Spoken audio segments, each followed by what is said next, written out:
একমাত্র আল্লাহ। আমি বিপদে পড়েছি, বিপদ দূর করার মালিককে একমাত্র আল্লাহ। এই প্রথম বিশ্বাস আমার মধ্যে লালন করা জরুরি।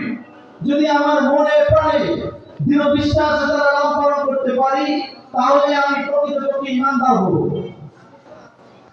এই ইমান এর সম্পর্ক হলো পুরোপুরি আমার আকীদার সাথে, আমার বিশ্বাসের সাথে।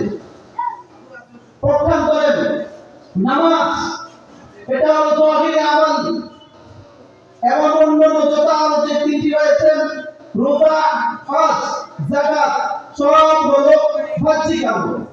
কিন্তু আমরা যদি দেখি এই চারটা আমলের মধ্যে সবচাইতে গুরুত্বপূর্ণ কোন আমল, আমরা দেখি হজ মানুষ জীবনে একবার করে, জীবনে শুধুমাত্র একবারে হজ খরচ হয়, তাও সবার উপর খরচ হয় না।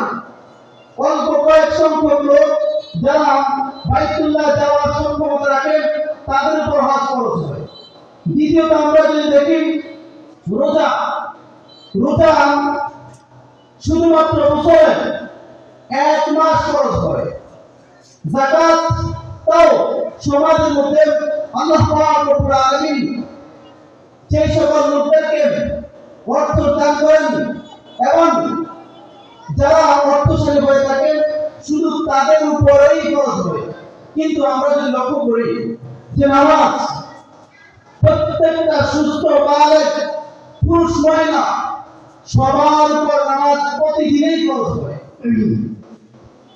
প্রতিদিন নামাজ খরচ।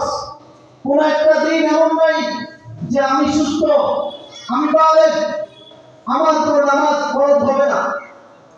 আল্লাহর পক্ষ থেকে প্রতিদিন মুয়াজ্জিন সাহেব আমাকে ডাকেন, হাইয়া আলাস সালাহ, এসে নামাজে দিতে।